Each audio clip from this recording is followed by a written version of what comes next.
Yeah. Hello, YouTubers. Sorry, what do you say? I figured out how to stream it eventually. Thank you, with your help. It's there. I can see that you're streaming it, which is great. Here we are live on YouTube and also on Facebook and X. Amazing. So if you've got any questions, you can put questions in the chat if you want to, or not. You can just sit and listen to us pontificating about things. So Phil, how are you today? I'm good. I've had a long day. I've had a 14-hour day so far today of all kinds of things I've needed to do. So if I nod off, make a loud whistling noise or something and wake me up. Brain's not 100%, but I'm here and it's been a long day. How about you? Oh, same here. It's been a long day, but it's been an exciting and good day. I've done some brilliant work. It's not me, it's what the people do. So yes, I've had somebody who was very worried about the kidney function. That's now returning after a transplant and a sort of a rough patch. They've gone carnivore and they've dumped some of the stuff that the hospital gave them to drink, which was basically glucose and vegetable oil. And then, strangely enough, I did an interview yesterday with Jessica Roman, whose child's life was literally saved by carnivore. And the child was diagnosed within 2 weeks of being born that they had a condition which was a soft tissue problem, so they couldn't digest. And they were on TPN, which is the intravenous feeding tube, which is vegetable oil and glucose and a few other things, but not a great base. 16 operations this little 2-week-old baby had. 16 operations, didn't get anywhere. So they went GAPS, to the GAPS diet, and then they did GAPS with no plants, and this terrible condition that's only been documented 450 times across the whole world, where the prognosis is always pretty bad. They bucked the trend completely and utterly. So that interview is going out. I've edited it today, but it was just amazing yesterday.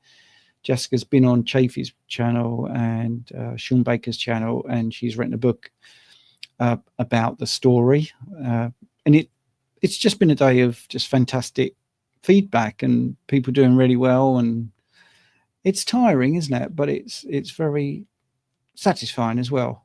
These real stories of people.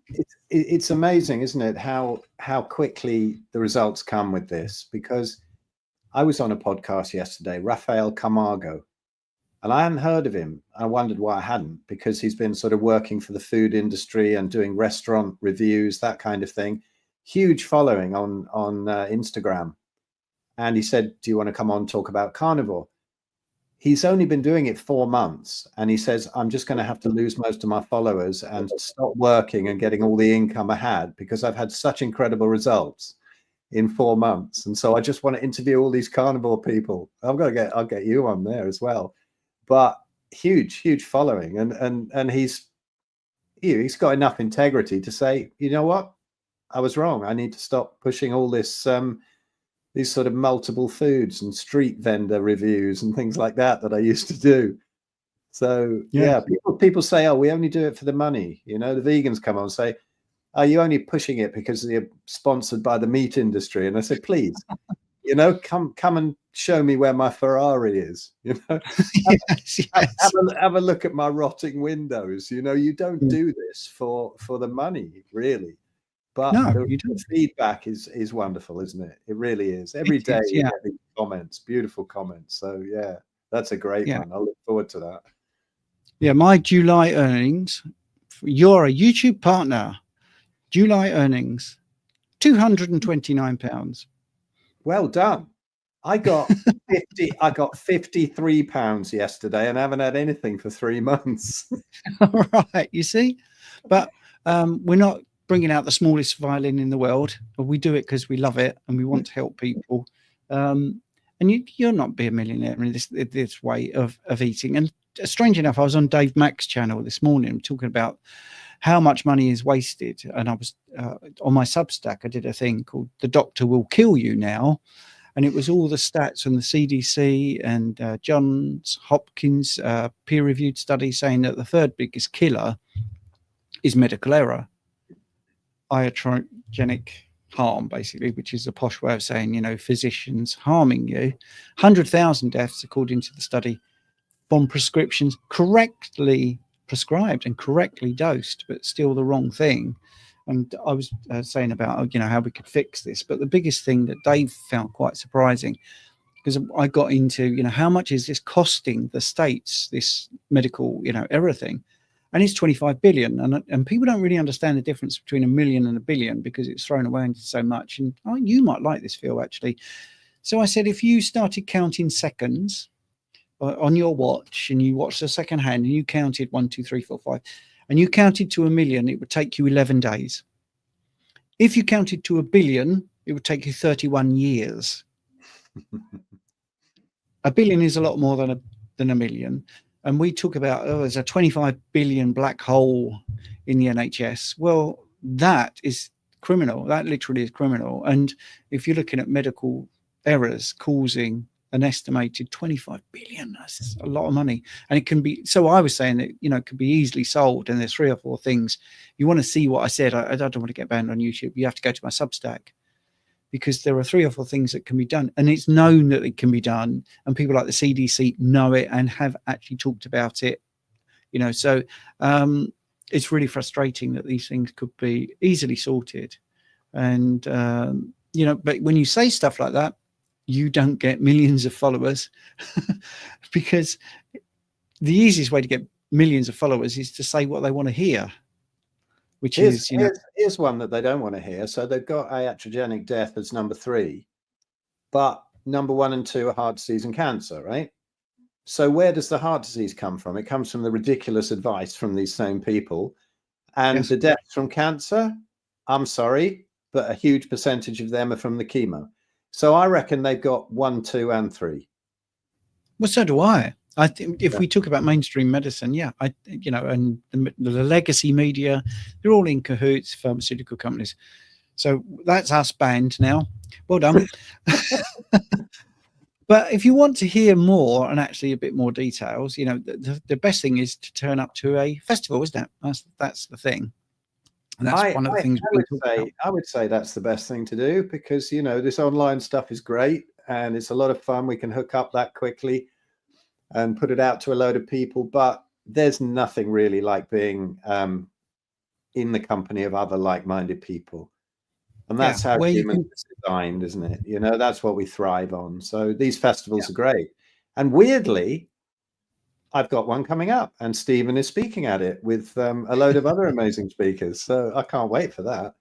But I'm not going to tell anyone where it is because it's far too secret. And, yeah, we don't want a load of protesters turning up and spoiling it. But I think we should really tell people where it is. So talking of protesters, I hope our guitarist Siraj gets out in time or whatever, because he was down at that Epping Forest protest and got dragged off and arrested.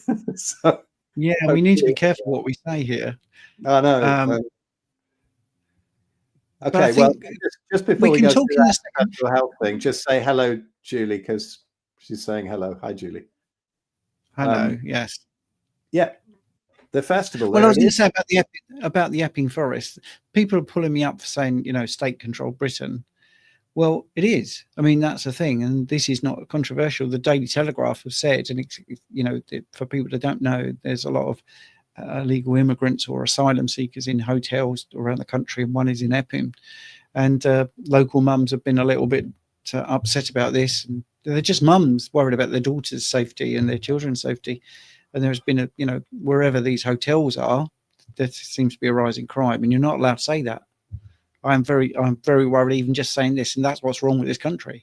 I can't even say this without being worried, but these are the facts. This is what's happening, and the police have been outside that hotel, and just a bunch of mums had turned up, but the media said, you know, these are right-wing terrorists, and they weren't. They were just mums.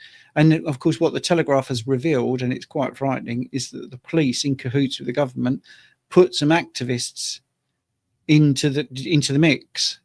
And the Telegraph has revealed this, and there has been secret videos, and that's the only reason I think that they've come clean and said, yeah, we did do this. Well, that's pretty frightening. So they've got videos of the police with people in masks all ready to cause a bit of violence so the legacy media can get their story. And luckily there were people behind the scenes filming what was going on and said, well, actually, the police ferried these terrorists in and didn't arrest them for wearing a mask and stuff like that, where they'd arrested someone the day before for wearing a mask and not taking it off, and all they were doing was showing a cartoon from a local magazine that was being humorous about the situation, trying to lighten the load. And that's where the two-tier thing comes in, because if you protest peacefully, they find some reason to arrest you, and yet they're quite happy for the people that are sort of going along with the propaganda to turn up and make a scene, which is, you knew this, didn't you, Phil? You knew this had happened. Yeah, definitely. Yeah, and this is why Siraj got into trouble, because he has a YouTube channel, if anybody wants to check it out, called Actual Coverage, our guitarist. And he takes a lot of very interesting footage, and he's always right in the thick of it with some good equipment and taking great footage, which is why they dragged him off, I think, because they've impounded his stuff and his phone and things. So he actually got that video of that Labour politician inciting violence and talking about slitting Muslims' throats and stuff, and it was Siraj's footage that got him in trouble. So yeah, they don't like Siraj very much. Yeah, isn't it sad though? You're recording something that's actually happening. Yeah, the person doing it is Scott goes away scot-free, and the person that recorded it gets in trouble. That's just awful. I mean, anyway, right? We don't want to get too much into it. So the Ancestral Health Festival is the 16th, 17th of August. Now, I want to say I am speaking down in Glastonbury on the 2nd of August, and many people have said, well, I can't get there because it's down south and I live up north. Right. Well, this is up north. The Junction Rainford, UK is, about an hour's drive from where I am, which is the Midlands. So hopefully this will tick a few boxes for the people that can't get to Glastonbury, and people that have not even looked at Glastonbury and are interested in seeing Phil's team that he's put together, a team of speakers, which were amazing. So did you want to talk about the speakers that you've got, Phil? Because there's no questions coming yet. Yeah, definitely. Well, let's have a look. Who have we got? Well, this is a new edition, and Mary Ruddick. I absolutely love Mary. If people want to understand about ancestral health, Mary is the one. She's traveled around the world. She's lived with the remotest tribes. She understands all about their culture and their diets, and she really knows what they eat, how long they live, how healthy they are. Blows up all the myths. And what I love about Mary is I heard her on a podcast the other day. I've been chatting with her a lot actually this week, but I heard her on a podcast the other day that she sent me about how much we're damaging these tribes. And the interviewer said, what do you tell them, Mary, when you go and visit them? Do you give them any insights? And she said, I give them no insights whatsoever. They don't need any insights. I give them one insight. Don't listen to anything from anybody who comes in from the Western world. Don't mess up your culture. And I thought that was very cool. So, she goes in there. She doesn't leave a footprint. She not like these missionaries that go in and destroy everything.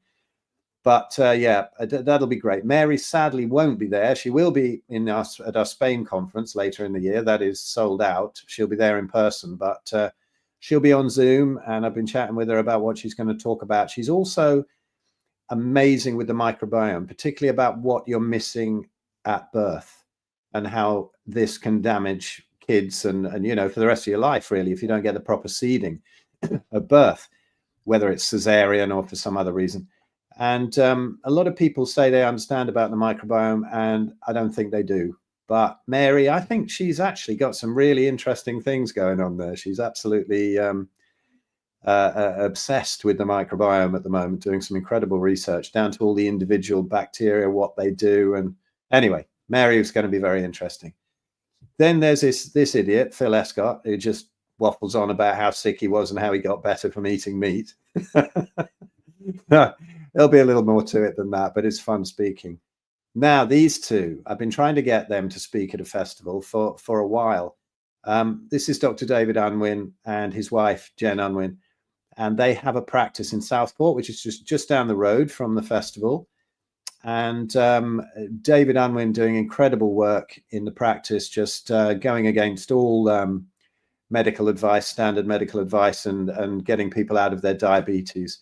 So his talk on that will be great. And Jen, really, her speciality is food addiction. So she'll be speaking about that. And they'll be there all weekend. They're bringing their camper van and hanging out. So that'll be nice to have them around, because they're absolutely lovely, both of them. Then we got Richard Smith. Now, anyone watching this channel probably knows Richard, and like Stephen, ridiculously knowledgeable. And, you know, if you want to understand the science of it, these two guys speak about stuff that goes way over my head. So I'm so glad they're both there. And from just down the road as well in Leeds, we got Dr. Sarah Pugh, who I absolutely love as well, because she's hilarious as well as being incredibly bright and so knowledgeable. So she'll be there talking about various things to do with light, water, and magnetism, and the quantum biology, and, you know, the way we've been disconnected from nature, probably outside of diet. She understands everything about diet, but you know, her speciality is more in the quantum area. And she's closing up the festival on the Sunday, and she's always worth waiting for. Absolutely fascinating stuff. So I'm really glad Sarah's coming. Who else we got? Nikita. So Nikita runs When Push Comes to Shove, which is a doula training sort of academy. And so she's teaching people to be natural birth midwives, really. And her talks on natural birth and the horrors that go on in the NHS around birth, and just, you know, docs wanting to get home for tea, and so they say you have to have a cesarean, that kind of thing. Nikita's great. She's also a great musician, great singer.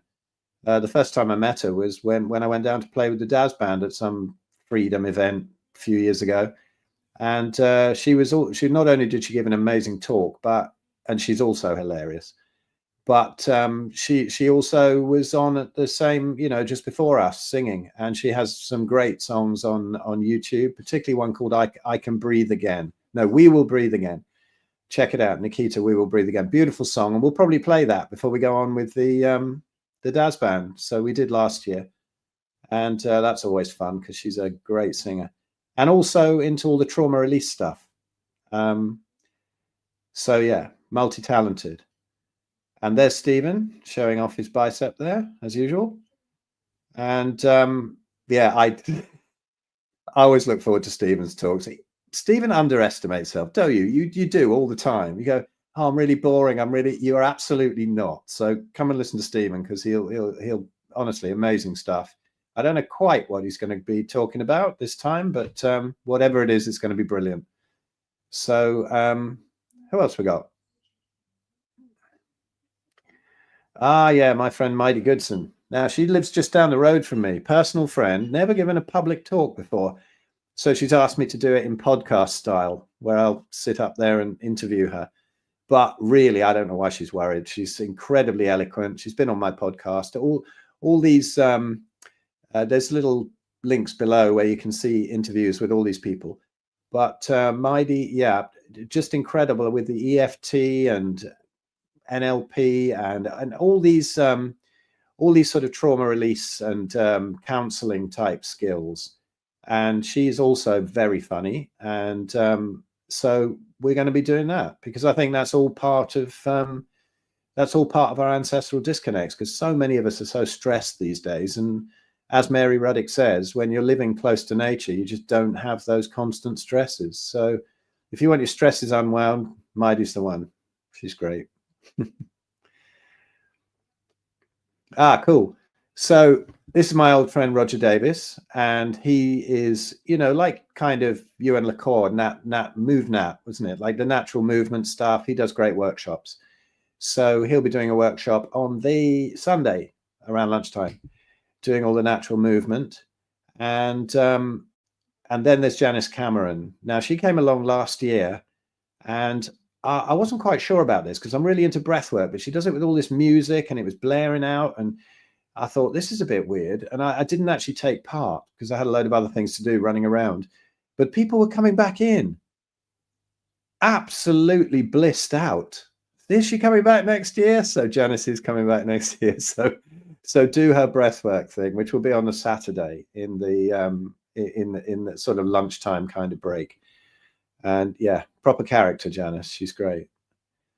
And right, this is Ryan Abbott. I've not met him yet. Lydia got in touch with him. So he's doing ice baths, and you have to book that through the well, you probably book on the day, but it's best to book it through his Calendly.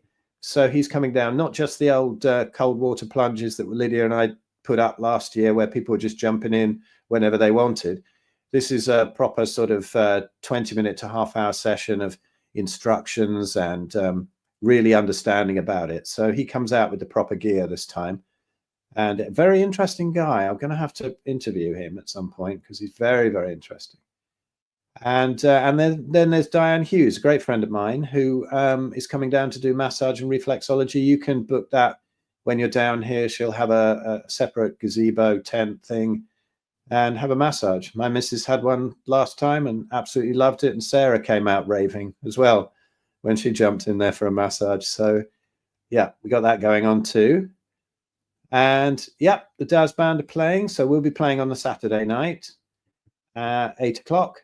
And yeah, lots of good tinfoil hat, conspiracy theory, anti-establishment rock and roll. I think you'll enjoy it. Whether you're into that kind of thing or not, it's great music. And we've got the stalls, got the Real Food Company, great friends of mine. So they'll be selling a load of interesting stuff down there. And where else? Oh, this is the Junction. So yeah, we'll be doing food there. We'll have fire pits where you can cook your own food, whether you get it from us or bring it on your own. Sorry, your own food. And you can go eat in the pub if you want as well, which is there. It's the huge amount of land out the back of the pub. And there's camping, there's glamping, there's music in the evenings in the pub if you want to stay up late and rage a bit. Great pub, very music orientated. Good friend of mine, keyboard player as well, runs it. And yeah, the only thing is, you know, there's plenty more tickets available. But if you're going to be camping, then get in there as soon as you can and book one of the pitches. And we also have glamping, which I think is the next one. If you scroll down a bit there, Stephen. So our friends Ross and Ricky, who are also running a stall there, are doing the glamping. Yeah, one more down. So yeah, there we go. So they've got these beautiful tents, glamping tents, and you can have them with beds in and all sorts. So you can see what they've got. If you click that book now there, it'll take you to their site where they're sorting that out. But yeah, if you want a bit of luxury, then get one of those glamping tents. And yeah, there's videos and stuff from last year and testimonials. But yeah, I think it's going to be fun. Very informal. Lots of time in between to hang out and make loads of friends, hang out with the speakers. And yeah. Great. And you've got the prices here, haven't you? You can do the full weekend for 120, or Saturday only for 70, or Sunday only for 70. And that's really good. And the Daz Band gig for £10, but you know, that's all they can afford to give you to watch them.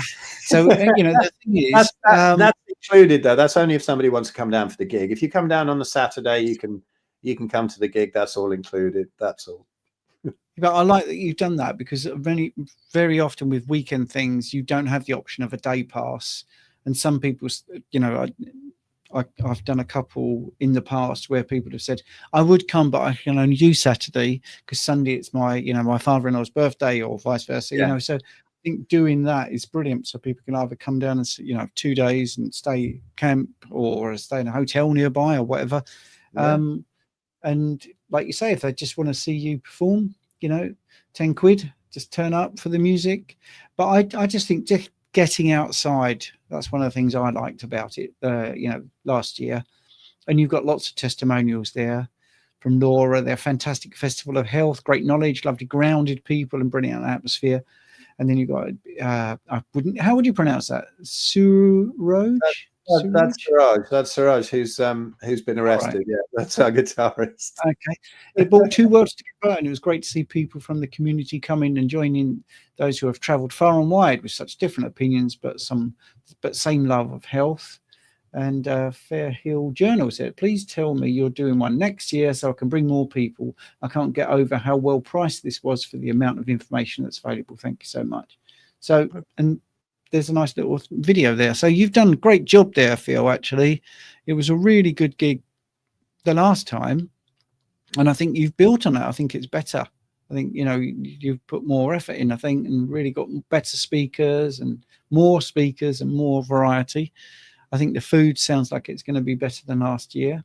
So that's how these festivals should go. We all, you know, try these things and then think, oh, next year we'll do that a little bit different. We'll make that a bit better. So if you came last year, I think it's going to be, you know, as good, but possibly better than last year. I enjoyed last year and I thought it was really good. Yeah, I think it's always easier the second time around. You know, the word gets out.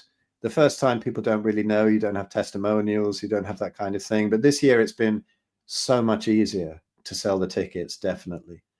And the only difference from last year really is that Paul, the landlord, had the council onto him, where they had these ridiculous measures where if you put up something like a marquee and keep it there, you have to move it after a certain amount of years. You have to sort of move it to the left 18 inches or something. But anyway, he's really gone for it. So he's moved it into the edge of the car park. And now it's got a proper base on it and it's all completely redone. Absolutely. It looks amazing, actually. It's really luxurious. They do these huge weddings there and that kind of thing. The only disadvantage is that there's a bit of tarmac. You have to walk now between the marquee and the grassy area. So it's not straight out onto the grass for immediate grounding. But it's a lot nicer now, the actual marquee itself. So yeah, I hope we can do the food well. Lydia's got that in hand. That terrifies me. I can handle the music and the speakers and all that kind of thing, but the food, it's like, oh God, I don't know what to do. But she knows. So can you go over the food options again for people? So what's their options for eating and drinking while they're there? Well, we'll be doing food. We'll be doing food from do you remember the kitchen was at the back of the marquee there last time? And our friend John Gate did it. We'll be doing it the same, but just us doing it really well, Lydia and helpers. And there'll be sort of, you know, grass-fed burgers. There'll be, you know, for the plant eaters, there'll be some fries done in tallow. It's going to be tallow that is fried in. There are no seed oils there. There's what's Lydia got planned? Meatballs. There's pulled lamb, slow cooked pulled lamb. Then there's eggs, bacon, sausages that are done without any nasty fillers at breakfast time. All kinds of things Lydia's got planned for the menu, and we've got there. You can go and have a pub lunch if you want. There'll be a carvery on the Sunday. There's all kinds of options that you can do there. Or you can bring your own stuff because we're going to have fire pits blazing away and you can cook your meat over that.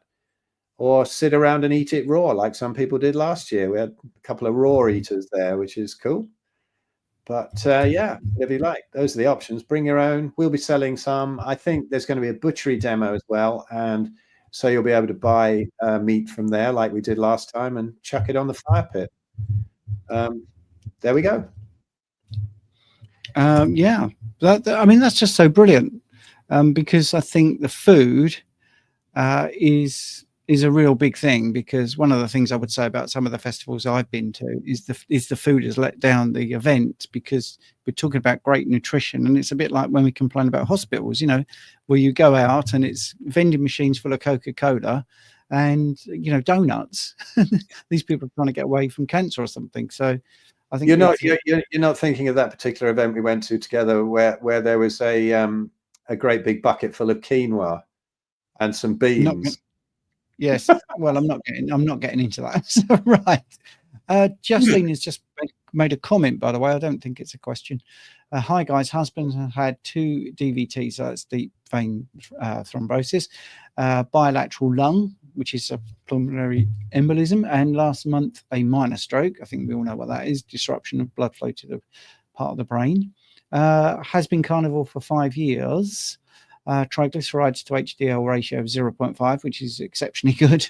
Total cholesterol is 12.4. So there's no question there. I don't know, Justine, if you want us to comment on that, but the HDL to triglyceride ratio is fantastic. So that's very good. Andrew Scarborough is lamb fries are testicles. That's the only kind of fries I'm happy to eat. Yeah, there's always some. Go on, sorry. I'm with you there, Andrew. Yeah. But some people might want them. Andrea, don't forget to like this video and share and subscribe if you haven't already done that. And in the description to my video, I can't speak for Phil's, there should be a link to everything, to book tickets and stuff like that. So hopefully you're thinking you're going to book some tickets. I did quickly show you who's on Saturday and who's on Sunday. If you're thinking, well, I want to go and see Jen Unwin and David Unwin, they're Saturday. If they're the only two you want to see, what I think about that's great about this is the choice is in their hands, not yours. If they want to come Sunday, if they just want to see the music, it's brilliant, Phil, what you've done. That's cool, thanks. And Miss Laugh-A-Lot, hi everyone from Canada. Hi, we're actually playing a festival in Canada at the end of August, a couple of weeks after this festival we're talking about here. So we'll be in Ontario playing the, what's it called, Druthers or Druthers or something festival. So yeah, get treated like royalty when you're a band from another country. It's great. You get a inflated sense of your own importance. So you might want to field this question first. So Justine, sorry, you seem a bit annoyed that I missed a question, but I can't see the actual question. The bit I read out was just sort of like a statement. But anyway, here's the question. We just don't know what to do about the risk of further cardiovascular incidents after 3 clots and 1 minor stroke. What would you say? That's kind of outside my realm, but I would say that you're doing the right thing. I mean, some people do get these issues after carnivore, but what is it, the decades that have led up to it? I don't know, really. I think you're doing all the right things. Just make sure that you didn't say whether there was any meds there, because thinking of my mum, she had a stroke when she was on statins back in 1996, and as soon as we got her off that and got her cholesterol up real high, she lived another 20 something years and was absolutely fine, in a cardiovascular sense anyway, for all that time. So I think that's something I'd have to have a load more information and chat to somebody about. But I think Stephen's probably more qualified to answer that. What do you think, Stephen?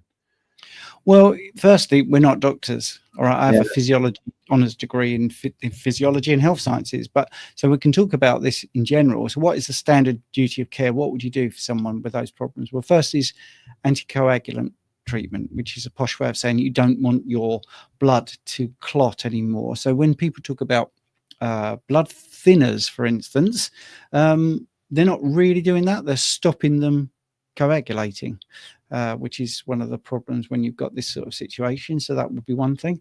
You could try to reduce sort of thrombotic events by looking at your omega-3 status, which is the essential fatty oils, which you get in salmon, mackerels, sardines, because you want to get the inflammatory ratio between omega-3s and omega-6s down.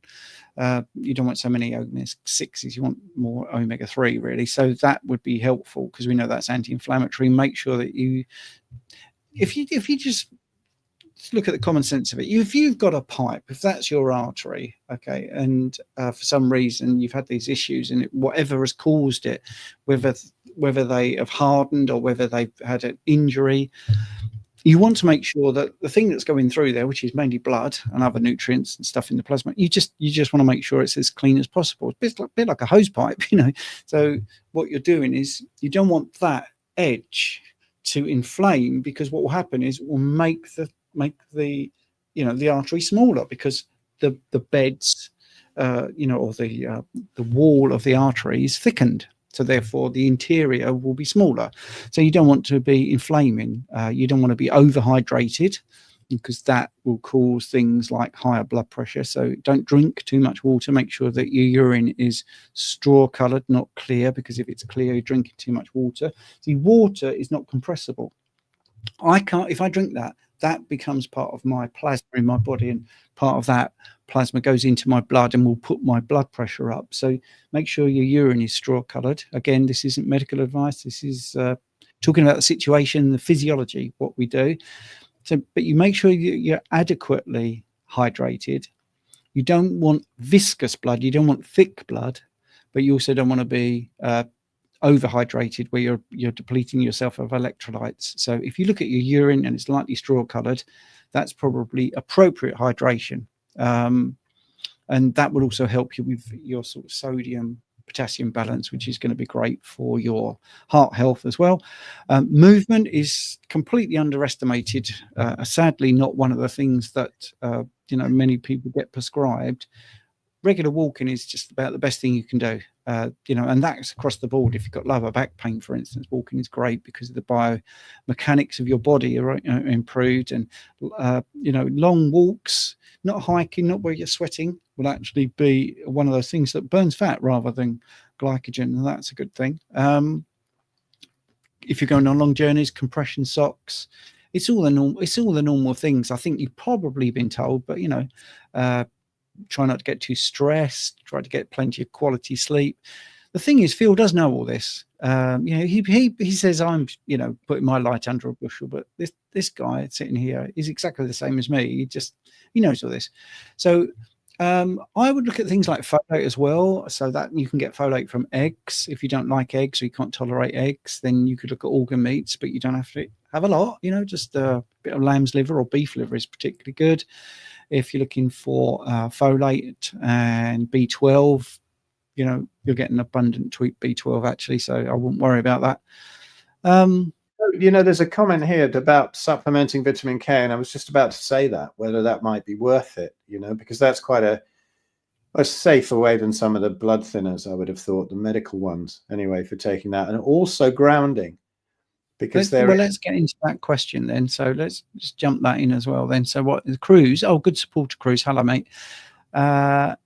Recently on MRI on head found several spots with microbleeds. I have petechia on legs, mostly gone after supplementing with vitamin K. Yes. Vitamin K2 is the thing that takes the calcium out of the tissue and puts it into the bone. So how that works is there's a thing called osteocalcin, and we know that that's not activated unless you have K2. K2 activates it, and there's a MGP, a glia protein that also is involved. So when you've got calcium coming into your system, there are two things that happen. One is the MGP is like the security guard around the inside of the artery, and it stops calcium getting into the soft tissue, and the osteocalcin, which is activated by K2, will go to the bone. There is more than happens here, because obviously there's an outflux from the bone of calcium. But that's what K2 does. So K2 will activate osteocalcin, MGP, and make sure that calcium isn't getting into the soft tissue where you don't want it, and get it into the bone where you do want it. There is a bit more to it than that. That's very, very basic. And you can look at things like MK4, MK7. These are just variations. 7 has a longer tail. And the reason I'm going to be really basic here, the reason people like MK7 compared to MK4 is it stays in the system longer, because it's got a longer tail. That's it. So when it breaks down, it's around longer. So a lot of these things are really simple. Why do we need to overcomplicate it? So yes, if you're worried about plaque development, I wouldn't worry about lipids so much. I would look at things like making sure the calcium gets to where it should be and not where it shouldn't be. So that's very general advice. Also the grounding thing, because am I right that there's been sort of studies about how that definitely thins the blood if you get good regular grounding? It can.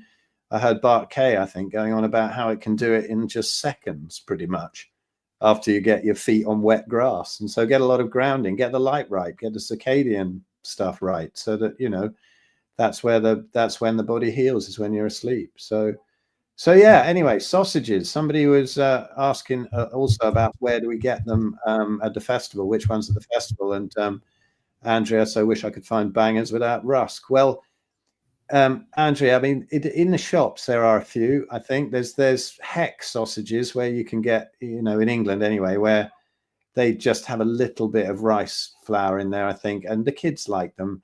They're okay with them. I'm not that great with them. Might have one now and again, but there's no grains in there as such. Well, the rice flour, but very, very tiny amount.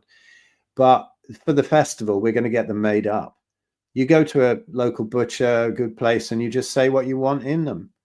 And if they tell you they don't do them, go to another place, because they should do that for you. And you just get the meat and the fat and some salt and pepper, maybe not even the pepper, but you can just tell them what you want, and they'll make them up with no crap in. If you're lucky, find a good one. We have done, so that's where our sausages are going to come from. Yeah, Andrew says you can get a sausage maker too. Yeah, you can make your own. Absolutely. Yeah. Yeah. Oh, hi, Jonathan.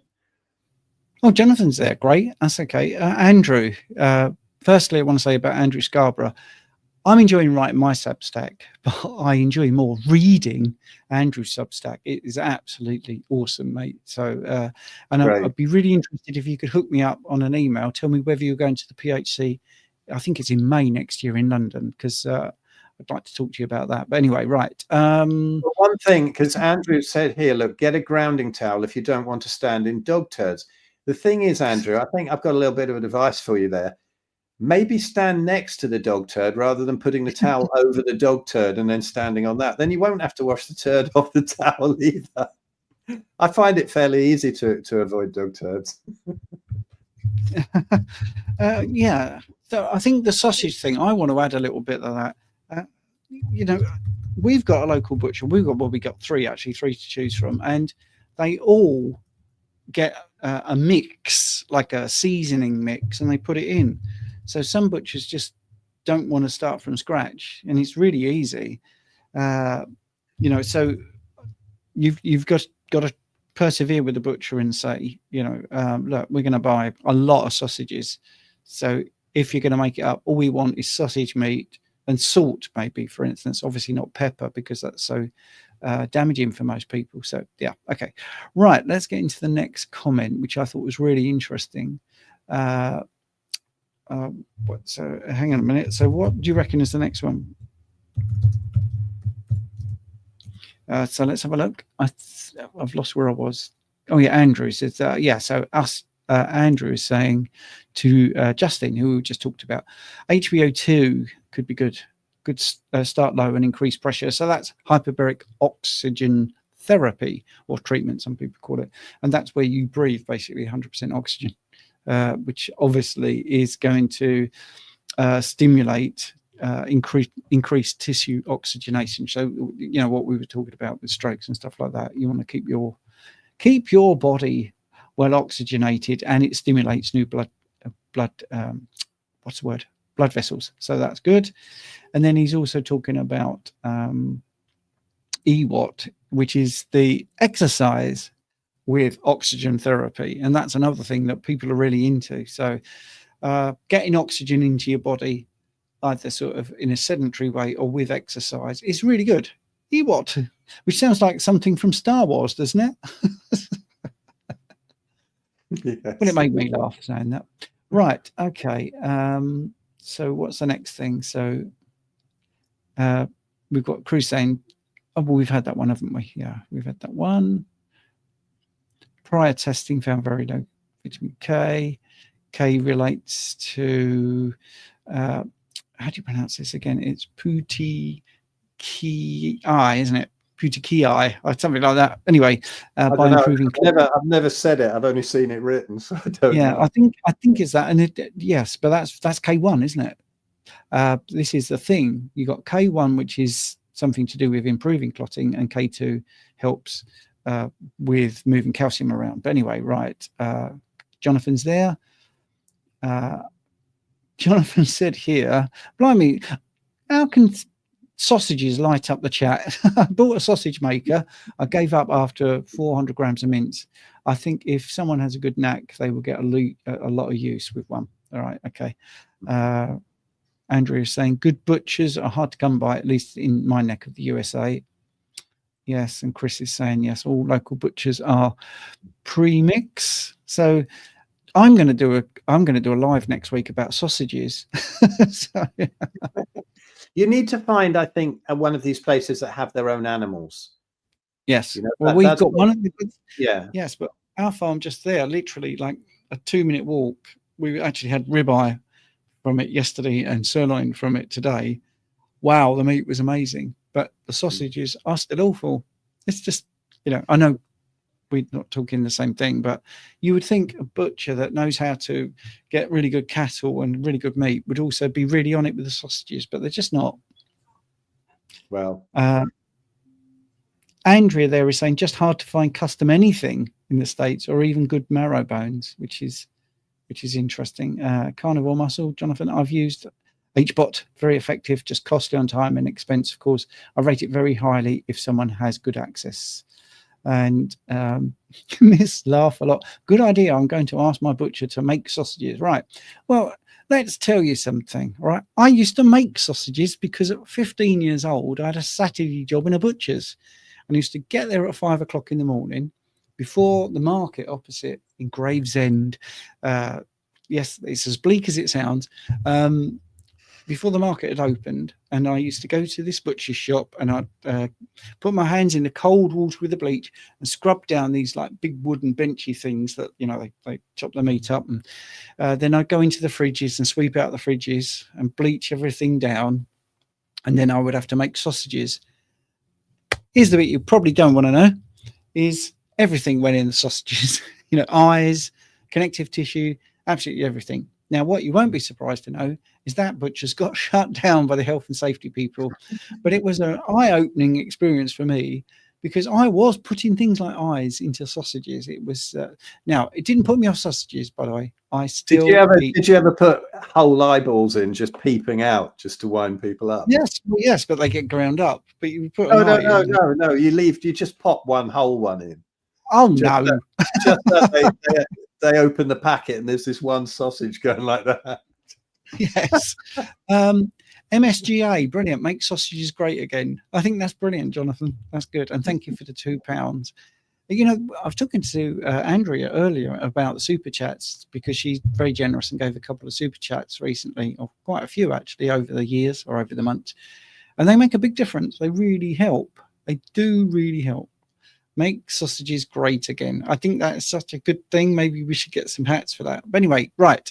So we've caught up with all the comments and all the questions, haven't we? And we've talked about the Ancestral Health Festival, and we've answered every question. Phil, did you want to add anything else, mate? No, not particularly. I think it's been fun. It's nice to do one of these Q&As again. I've not done one for ages, but yeah, just thank you so much for getting me on and chatting about the festival. And I hope that we see some of you down there. But yeah, just go to ancestralhealthfestival.com. It'll be under each of our channels, and book a ticket. And I'll be able to see if you don't. And if you don't, I'm going to come around your house and start poking rusk-filled sausages through your letterbox. So you've been warned. And I will be bringing some of my books. Book about statins, book about the bloods. If you're interested, you'll be able to buy them. Not from Amazon, you see, which is great. They make so much money out of my books, and I don't make hardly anything. And the other two books that you might be interested in, which I don't think many people know, is I've got the Carnivore Cookbook and How to Be Carnivore. So they'll all be on show, and you can flick through. And if you want to buy one, you can. That's all right, Phil, isn't it, to say that? Absolutely, yeah. I was feeling like Del Boy, do you know what I mean? Come on, ladies, roll up. You can get 2 books, not for 50 quid. I'll tell you what, not £40, not 35. Well, anyway, maybe do all that. Eh? You get extra points if you turn up in a Reliant Robin and tip it onto the side. Right, let's have a look. So what have we got here? We've got another super chat. Maybe we should stick on and just plead for some super chats. Ground beef is Well, it's got bets here. I think Cruise at best, I would imagine, right? All that connective tissue. Yes. I mean, I've just had some ground beef, and I've used Bella, the steak and butter girl, her carnivore pasta recipe, and it is to die for. It's just eggs and collagen, and you basically, it takes like 5 minutes to make. You basically get the eggs and you put the collagen powder in. So I think it was 5 eggs, a couple of scoops of collagen powder, mix it up, so it looks like it would make an omelette or whatever, but it's for pasta. Then you get a very big saucepan or a frying pan, put a bit of butter in, put that mix in, let it go flat, and you cook it very quickly before it goes brown. So it's still sort of yellowy. You then put it out just to rest on a cutting board, and then you cut it into your pasta shapes. Stick that in a bowl and blob your ground beef on top of it. And what we did with the ground beef is we got some bone broth and put that in with the ground beef, put that in with the carnivore pasta, bit of salt. Oh my word, we're talking heavenly, absolutely heavenly. Wow. Yeah, really nice. So that's Bella. I have to say to Bella, that's a brilliant recipe. She did do one also for noodles, but that's convoluted and full of stuff that I wouldn't eat. But that pasta is fantastic. So that sort of recipe, that's not in the cookbook, but all my stuff is really easy and all very carnivore. There's some a little bit just off carnivore, there's a carnivore lasagna and all that. Let's have a look at this. So we've got Miss Laugh a Lot. You said it is coming to Edmonton, right? Now what we've got is just people talking about in the chat to each other, which is nice as well. What's Jonathan saying? It looks like I'm waiting on 2 surgeries now, abdomen and spine. Wow, I'll keep channel members page updated. Yeah, and I think, Jonathan, you're doing so well to get content out when you're going through it. I mean, this is one of the things. It's hard, Phil, isn't it, to do that, is to actually put your sort of problems aside. And Jonathan's a good supporter. He comes onto the lives. He's going to be at the thing on the 2nd of August, by the way, so the Great British Meetup. And it's nice, isn't it, that people from the community jump in and help and put messages out and help each other. And that's why I love Andrew as well, because he comes onto the lives and he always puts some good comments on, and he's lived it. I mean, he's really lived incredible, an incredible life, incredible story. And I've been doing some success stories recently, and it's heartbreaking what you hear, but it's also heart gladdening because there's such a reversal of fortune once people eat the right way. And I think you're right about the help that this community gives. And I won't say who it is, but today I got an absolutely enormous amount of help from somebody in the carnivore health community, and I'm completely blown away. Pretty much saved us, actually. Just financial help. It blew me away, really did. So it's an amazing community. People really care for each other, and if I'm in that position, then I do that as well. When I have money, and I just can't say that they're amazing people, so supportive. So yeah, absolutely great community. Yeah, now here's some so here we've got some other things. I'm glad we didn't go because there's some really interesting things coming up. So Andrew is saying this: get Bear Grylls to come to the Ancestral Health Festival. He's carnivore. How feasible is it to get a big name like that? And for people outside the UK, Bear Grylls is a big name in the UK, but not. I don't see why not. I'm quite good at that kind of thing. I'm sort of pretty good at that sort of networking thing. I have no problem getting in touch with people like that and chatting to them. And yeah, I think that's a great idea, actually, Andrew, because he's had a great journey, hasn't he? Because he was doing the sort of vegan thing, and before that he was sort of drinking wombat piss and stuff, and I don't know what the hell he's done, crazy things. But yeah, fascinating dude. So yeah, I'd be happy to do that. It's a really good idea. Yeah, there's no reason why you can't get these people. I mean, I get them for Spain and some of the biggest names, and Sean Baker even might still drop into Spain because I think he's going to be in Portugal at the time. And Ken Berry, he'll be coming next year. Well, the year after. Yeah. Next year, where are we? I had to think what year we're even in. But Bear Grylls, he's just a human being, isn't he? Just go chat to him and ask him. He can only say no. Yeah, no problem. Yeah. I could do a bit of name dropping, but I'm not going to, because Matt Damon told me not to. So anyway, right. Carnivore Muscle. Yeah. You're slow today, right? Carnivore Muscle. They might drop pain to 7 out of 10. Andrew's got his contact details through a friend. There we go. Go for it. Okay. I'll have a chat with you privately, Andrew, about that. Good idea. Cool. Right. Yep. Which means I'll be able to be upright for an extra 2 hours per day, and I don't know how I'm going to cope at the meetup in 2 weeks, but I'll try. How are you? Which is very nice.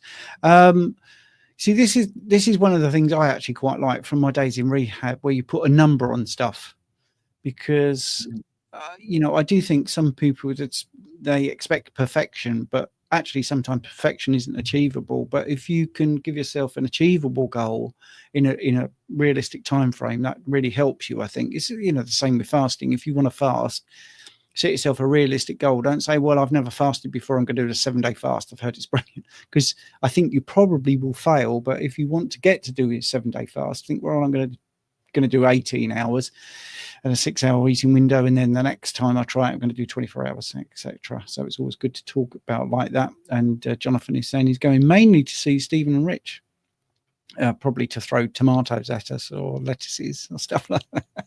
Nancy, hello Nancy. And Nancy is a fantastic supporter of the channel, and I think she's going to be in Spain with her butter half, which is great. So that's really good.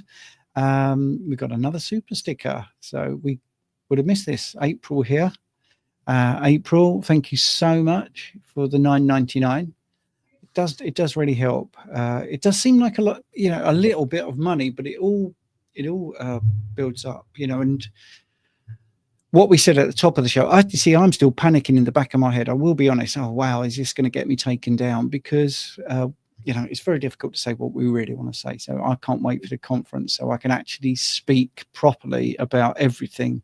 That's another good thing about these live ones, isn't it? No one's going to boot you off, and you can really get to hear what the speakers say. I mean, things like Ken Berry, when I spoke out against all this nonsense at the beginning of 2020 and got my channel really shadow banned, and I was speaking to Ken after he came on my podcast, and he was saying he doesn't, because he's got such a big following and he's reaching out to all the docs and the dietitians and all that kind of thing. Good on him. But he said behind the scenes, a lot of things that he wouldn't have said online, and he definitely agrees with a load of that stuff. It's just, I'm a bit of a big mouth and I can't resist it, and so I shot myself in the foot with that one, really. But there we go. Right, let's have a look. We've got another couple of comments as well. Let's have a look. One thing quickly, because Jonathan, I know it's miles away and I know it's difficult for you, but you do know that you're very welcome to this festival as well. Just come along, my guest, and if you can make it there, you'd be enormously welcome. So there we go.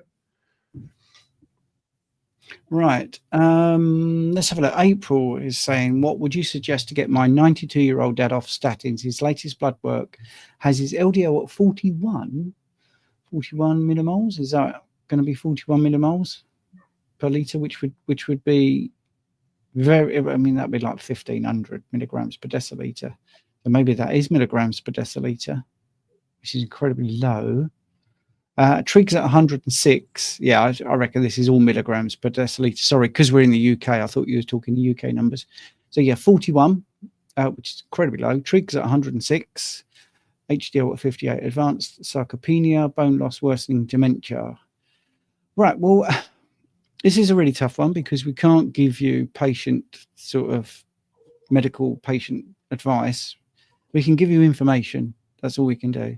The reason I showed this book, and I'll tell you why I wrote this book and did it like this, is because this book is designed for people like my father-in-law, who was put on a statin and it didn't work very well.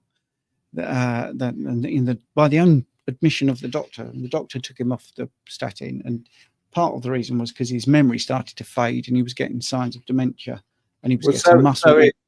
So it did work perfectly then. Right. Okay. Well, I was trying to be serious, Phil. Sorry, this is a serious subject, mate. And well, no, I mean, that's what it does, doesn't it? Oh yes. So LDL, so statins do what they say on the tin, which is lower LDL. But whether lowering LDL is a good thing is the thing you're saying, and dementia is one of the known side effects of a statin. Yeah. And the point I was trying to make was exactly what was happening to my father-in-law. And as soon as he came off the statins, within 2 weeks, he was off that. He didn't have those memory problems. Anyway, fast forward to very recently, he had another issue. The doctor put him on statins, bang, same thing, muscle problems and memory problems.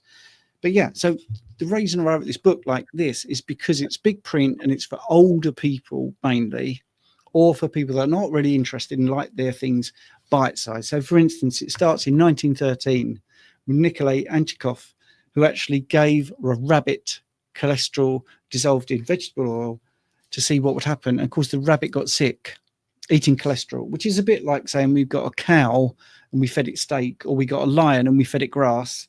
You know, you're feeding something to a rabbit that it wouldn't eat in nature, and it got atherosclerosis over time. And that's how the statin story began. It's still called the lipid heart hypothesis. It's a theory. It's never been proved. And this is just full of all the different trials and how to read the trials and how they change the meaning. So absolute risk is never put in there. Relative risk is always put in there. So it's just really, really easy. It's bite-sized. And I would get the hardback, although Amazon get most of the money for it. I'm not trying to become rich from selling this, but it's got all the trials. It's all referenced. It tells you the whole story. It tells you about the fines that the companies have had and how they've made $8 billion profit. And I talked about what a billion is. And this is all documents. None of this could get me kicked off YouTube, hopefully, because it's all public documents, all in there about the story.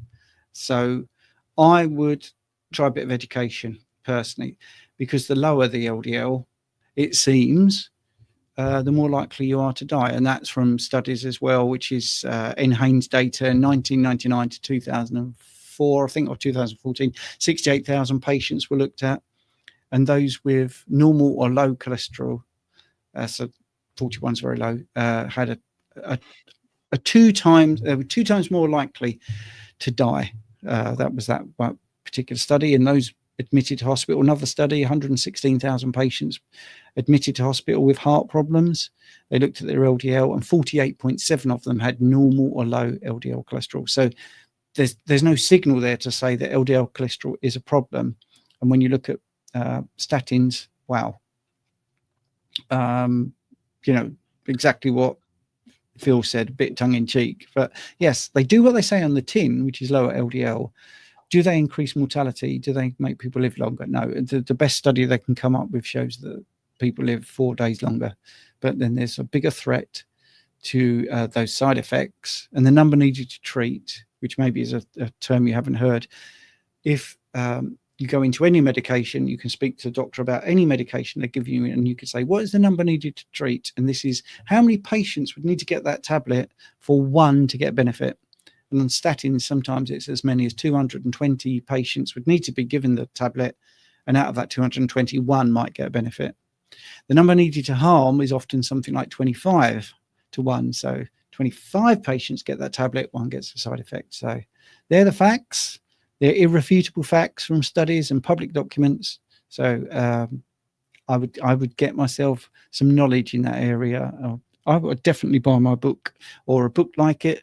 Malcolm Kendrick's book, The Clot Thickens, which is not bite-sized like that. If you don't think your grandfather's going to read this book because it looks too childish, then get a big tome by Dr. Malcolm Kendrick called The Clot Thickens, and then you can make your informed choice as to what to do. Right. That's my bit. Sorry, Phil, but I wanted to get that across because it's such a big deal, isn't it? Don't apologize to me. I think that's great advice. Go grab the book. Yeah. Fantastic. Yeah. Well, I got all serious and you were having a bit of banter, but I know what you mean. it did what it's supposed to do. I just drop ridiculous comments in now and again. It doesn't. Yeah. Don't worry about that. You know me. Yeah, well, thank you everyone for the super chats. Make sure you look in the description if you want a book to go to the Ancestral Festival. We'd really like to see you. It'd be great to see you. So hopefully you'll be able to see my video tomorrow if I'm not taken off YouTube. Look out for it. I think the title of it is Carnivore Saved My Child's Life. Which is basically what it is. It's about that. It's a true story. And it's quite heart-wrenching, so hopefully you'll see that. And someone's ended with a $9.99 super sticker. Thank you very much, Andrea. See, you're such a generous, lovely person.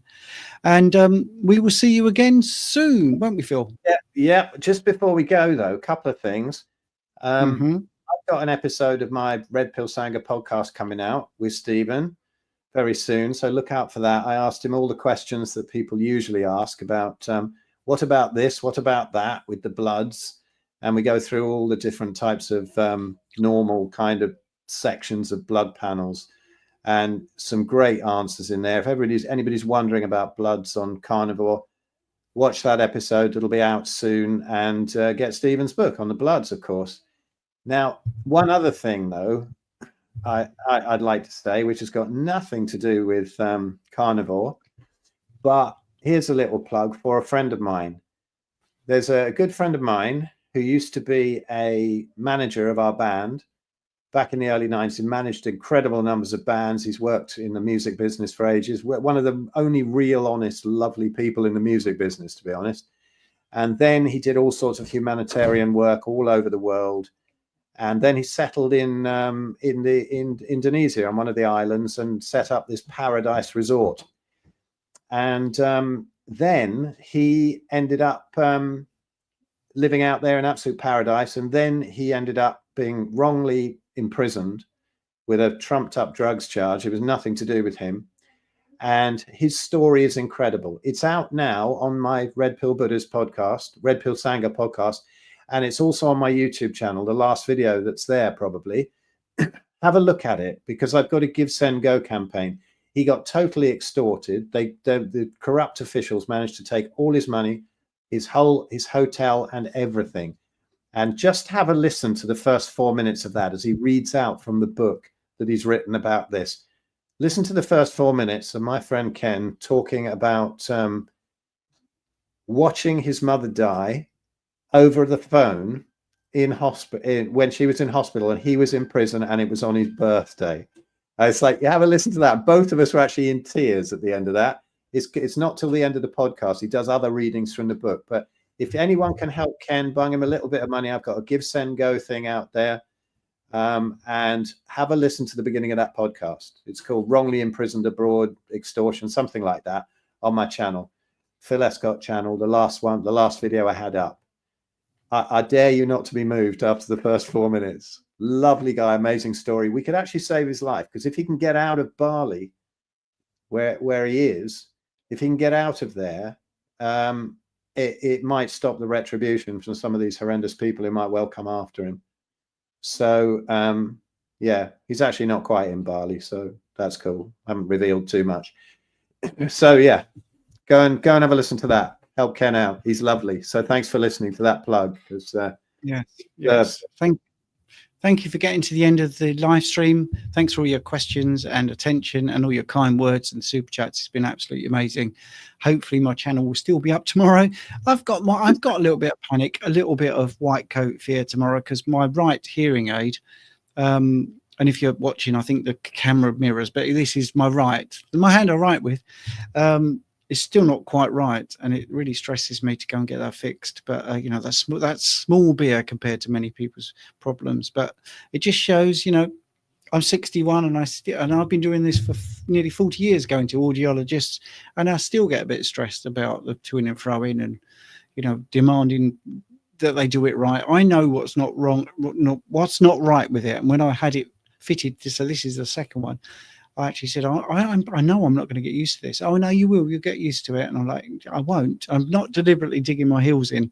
I haven't got used to it, and I know what's wrong with it. And they don't like people having your own knowledge, but you've got to be confident and you've got to say what you think and not be shy about it. So I'm taking my MacBook in because it doesn't hook up with my MacBook, which is really important. For doing things like this, I have to listen on a speaker, and that's bad with the microphone because the sound isn't as good as could be. So I live it as well. All right. So, but you've got to stand up for yourself, have your knowledge, don't let them walk all over you, and whatever you've got, make sure that you look after your body because no one else is going to do it for you. So hopefully we'll see you in person at Rainford. If not, we'll see you, I'll see you maybe with Richard on the live 7 p.m. on Sunday. So thanks for tuning in, guys. Cool. Thank you.